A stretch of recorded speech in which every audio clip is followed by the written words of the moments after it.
Good morning, everyone. Welcome to Thursday. And on Thursday, here in the Quantum Coach Forum, we're going to be exploring coaching topics and how you can use quantum human design to support your clients in having breakthroughs in specific areas of their life, including money, relationships, health and wellness, spiritual connection, lifestyle and career, and more.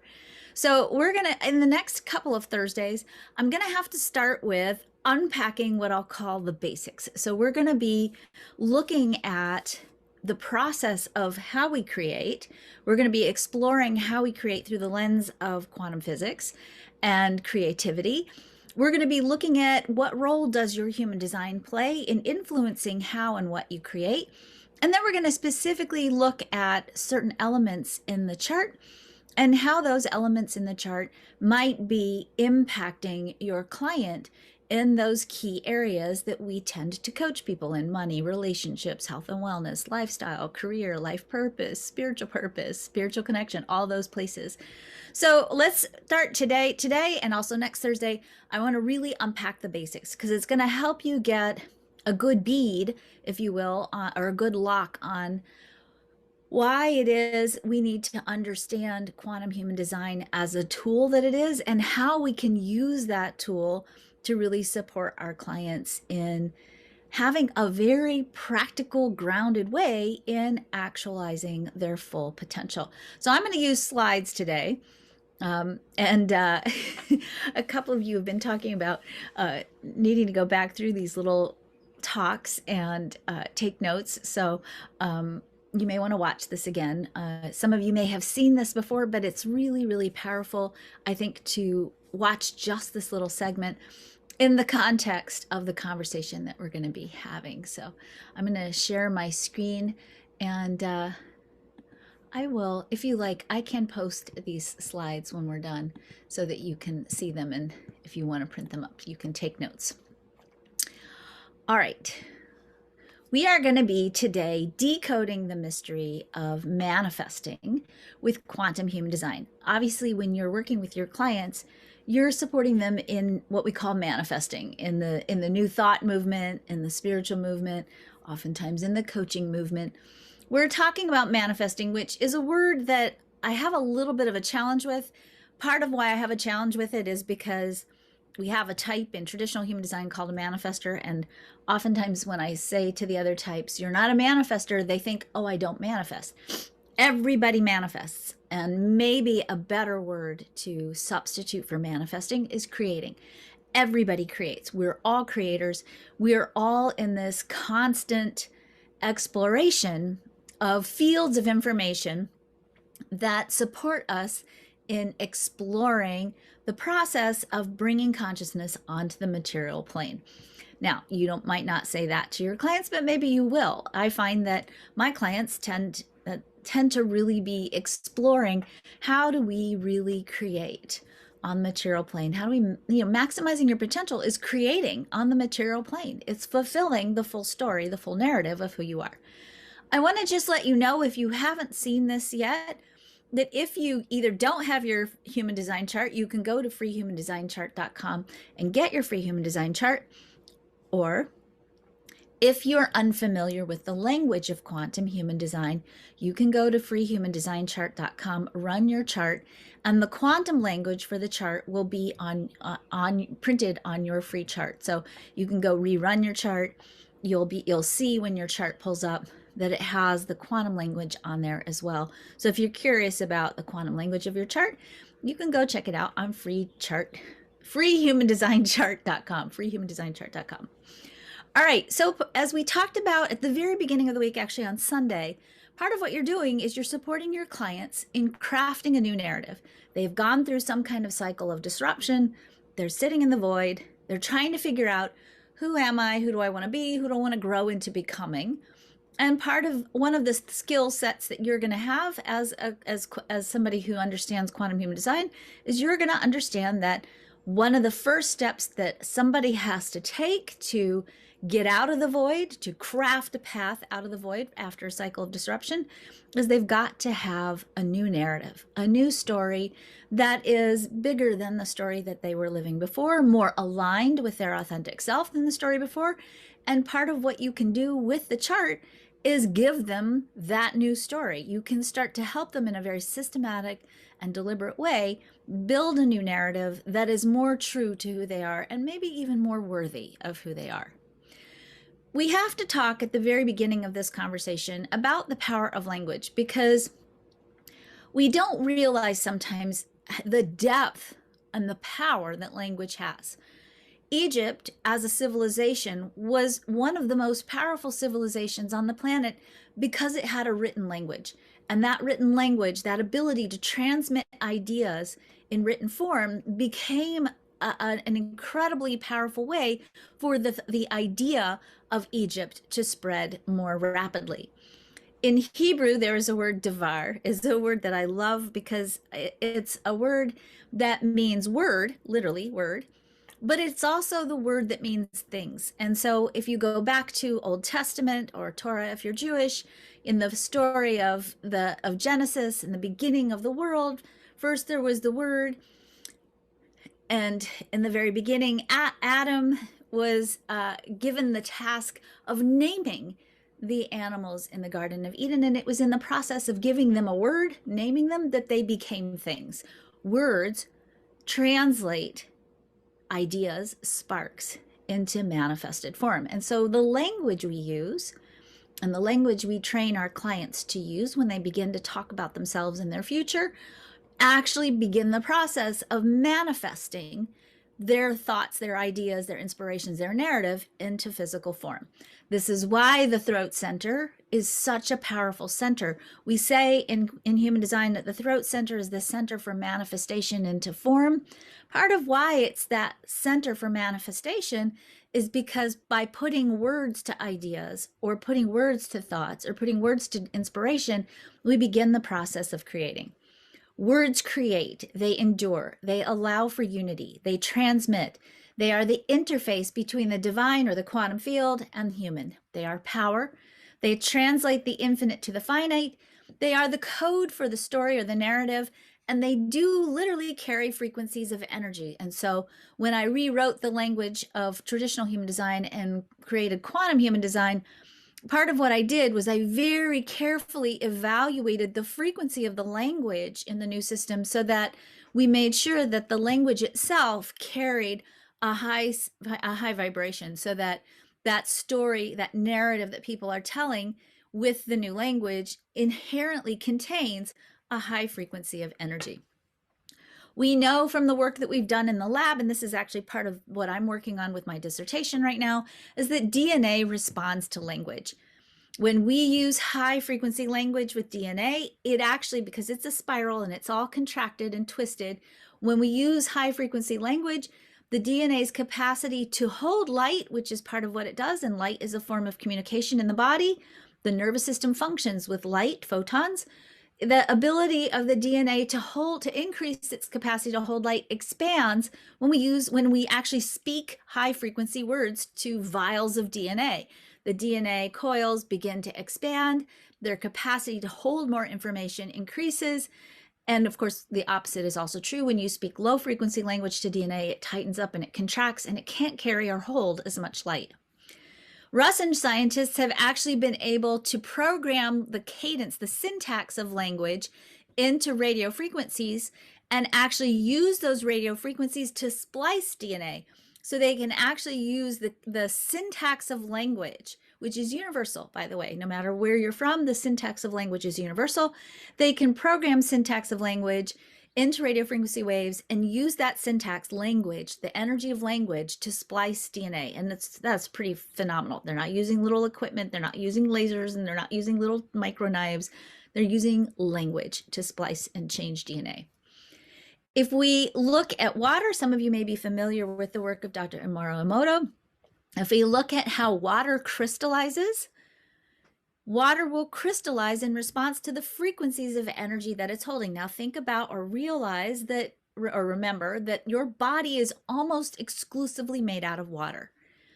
And the language that we use influences how the water crystallizes within your body. So, or the structure that the water is holding within your body. If you use high frequency language and you speak to water, such as in this example on the left, this is an example of a crystallized water molecule that has been exposed to the word love. You'll see it takes this beautiful form, this lovely, very coherent, informed form.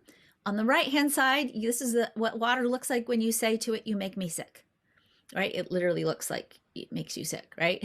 so the language that we use actually influences the structure of the water molecules within our body. In Hebrew, another great Hebrew, actually this is an Aramaic word, another great Aramaic word, abracadabra. Some of you may have heard this if you've ever been to a magic show in Las Vegas, or you've had a magician come to your 7-year-old birthday party.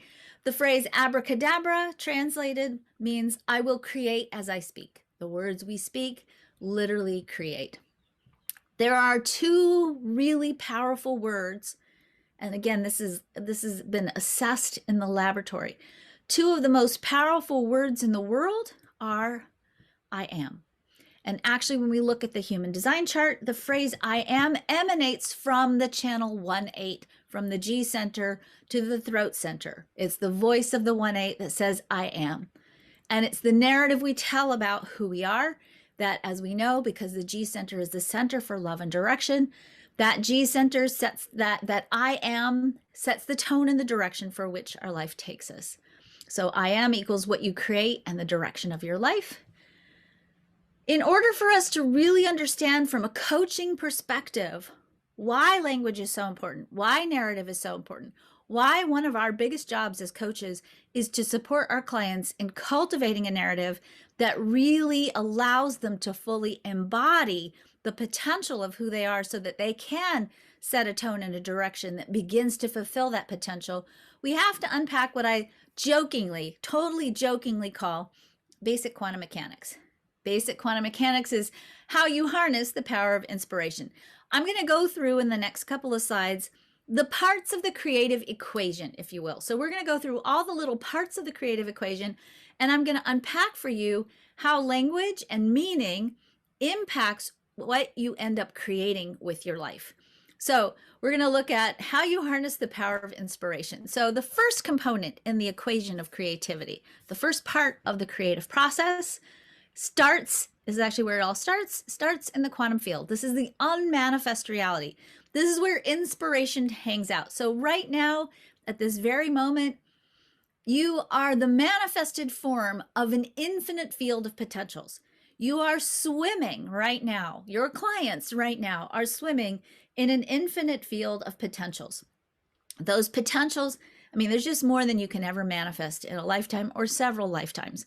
There are innumerable choices, innumerable possibilities, innumerable potentials around that are available to you, that are floating around you, that are that you could choose. You could choose any of them, and they can be awesome and exciting, or they can be filled with suffering and struggle.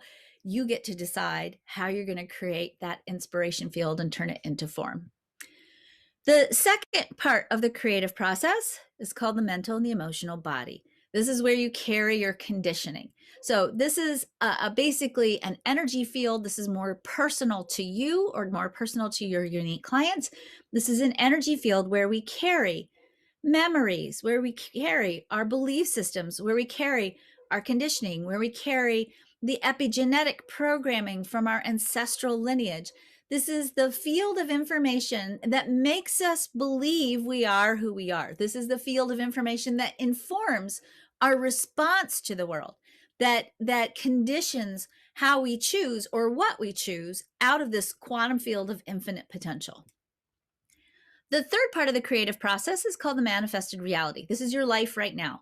This is how you express, if you will, the desires of life's intelligence. So this is how you have manifested the potentials from the quantum field, processed them through your own filter, your own conditioning, and brought them into physical, tangible, manifested reality. If you want a more simplified version of what this looks like, Here we have this quantum field of infinite possibilities at the top that's full of all these potentials. You have your life right now, and in the middle, the filter, if you will, that determines which of those possibilities you're going to manifest into physical form. That filter is your story. It's the narrative you tell about who you think you are. It's the I am, if you will, of your client.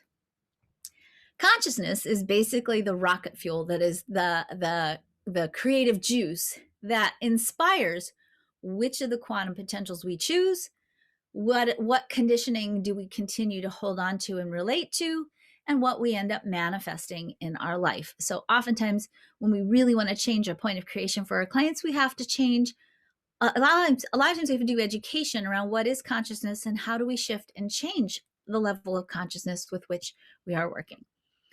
So the building block of matter, if this goes back to, I don't know, for some reason I learned this in second grade. I have such a distinct memory of learning this in second grade. In second grade, I learned, and maybe you did too, that the building blocks of matter are quantum particles or atoms and molecules. Quantum particles are actually smaller than atoms and molecules. So I learned in second grade that it was molecules. And I remember spending a lot of my time in class looking at my desk thinking, oh my gosh, this is made of molecules, right? But these quantum particles are literally the building blocks that make up our material experience. Now, these quantum particles are most of the time in a state of constant movement. They're not solid, they're not in one place, they're in a wave or a movement of potential. Now, scientists know that when we look at quantum particles, you can either measure how they're moving, right? Or you can measure where they're located, but you can't measure movement and location at the same time. The reason why you can't is because the minute you measure a quantum potential, you're observing it, you're giving it attention, you're focusing on it. And the minute we focus on a quantum particle is the minute it stops moving and it drops into material or manifested reality. So you can't measure the movement and location at the same time. You can either measure the movement, where it's going, the potential of it, or its location, where it's located, but never both at the same time. So movement is potential. So the quantum field is this constant moving field of potential that's not manifest. Location, when we measure where is that quantum particle located, location equals manifestation. The minute we look at it, focus on it, measure it, observe it, have an expectation around it, is the minute it drops into the material world and it becomes manifested.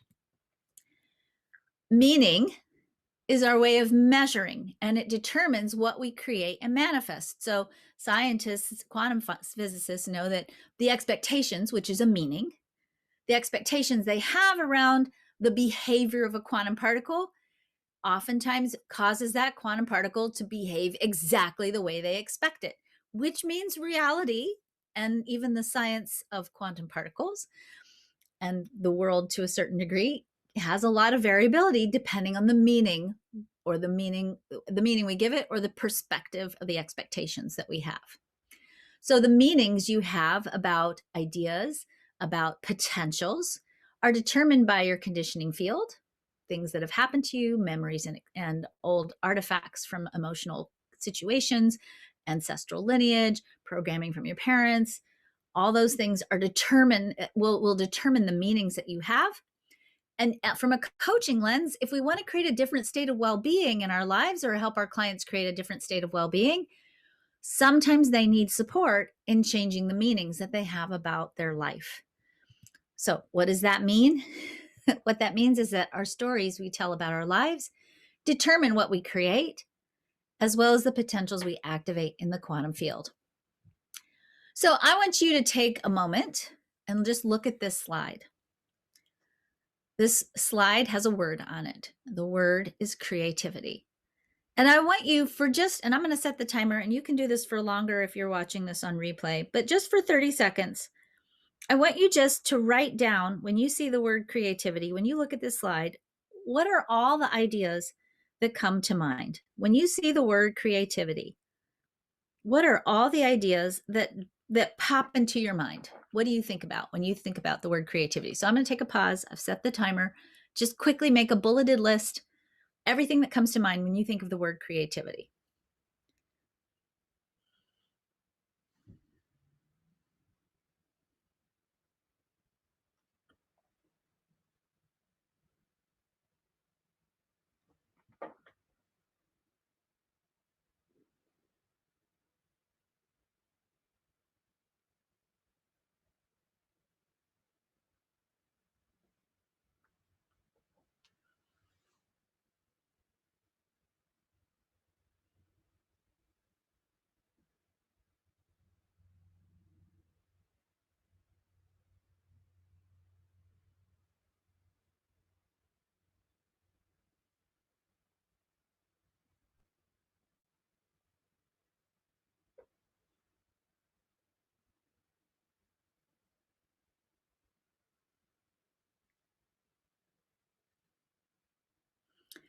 All right.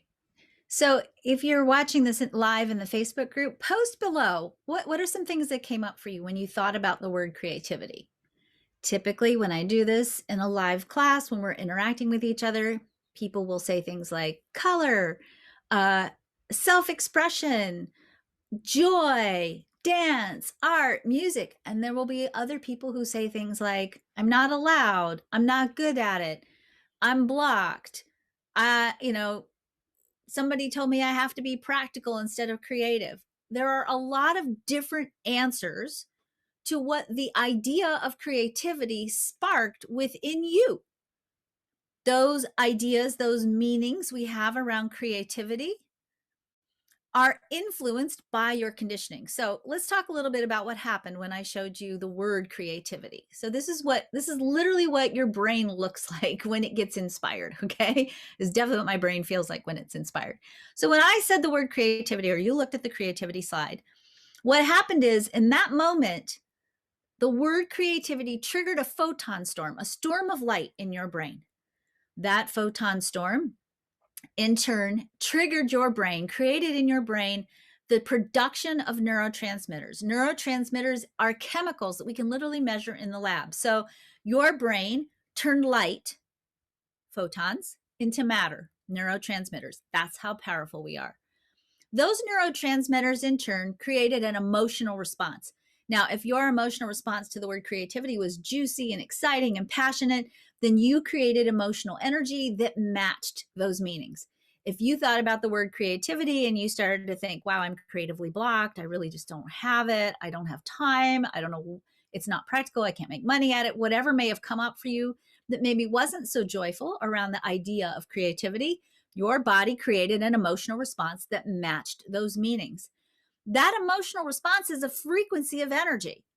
That frequency of energy in turn calibrated your heart. Now, we know in human design that in the heart center, the G center, there lives, as the will and the G, there lives a magnetic force, the magnetic monopole, that is responsible for pulling into your life's experience things that match your emotional frequency. So if you created a juicy and joyful emotional response to the word creativity, you programmed that electromagnetic resonance field, the monopole, to attract into your life experience things that match that frequency of energy. If you have negative emotions, we'll call them negative emotions. If you have challenged emotional energy around creativity, those challenged emotional energies programmed that monopole, and the monopole will begin the process of pulling into your experience things that match that frequency of emotional energy.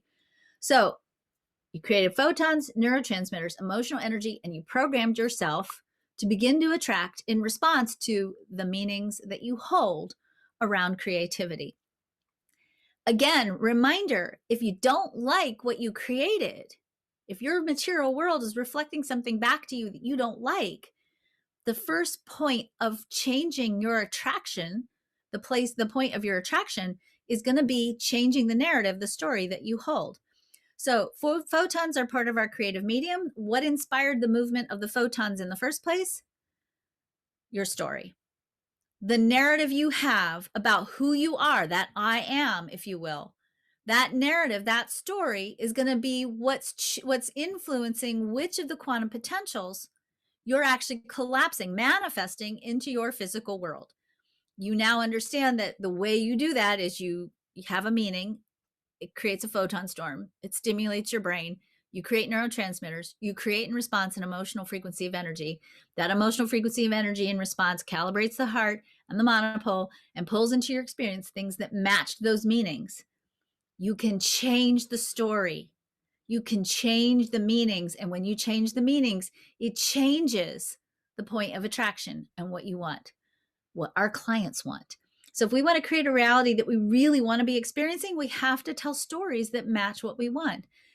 If your story creates your reality, then the most important question that you have to ask is, who are you? If you're creating your reality with your story by using the phrase I am, when we begin to redefine who I am, we can begin to redefine the story. So, what stories are you telling about yourself? This is a good one for you to explore today. What stories are you telling about money, your coaching practice, your clients, your marketing, your ability to support people effectively, your knowledge, your wisdom, whatever? What stories are you telling about yourself, and how is that potentially showing up in your reality? Do you like the story you're telling? And if you don't like it, what do you need to do to change that narrative? Here's the hack. And this is why human design is such a really cool tool to use as part of coaching. Human design is part of that I am, right? Your unique design is part of the story of who you are. And when you understand that you have a unique interface between the quantum field and your physical reality, your human design, and it's basically a Rolodex of meaning, a Rolodex of archetypes, and a beautiful narrative of who you could potentially become in this life. And there's no limit on that. It's an unfolding, unlimited potential. When you start to use that human design as a tool to consciously and deliberately go through all the archetypes of the human condition and explore with great consciousness and awareness your unique design and the potential of the human story, you have a really great tool to begin analyzing and redefining the narrative of who you are so that you can begin to really support your clients in becoming who they really want to be. So that's part one of our conversation about manifesting.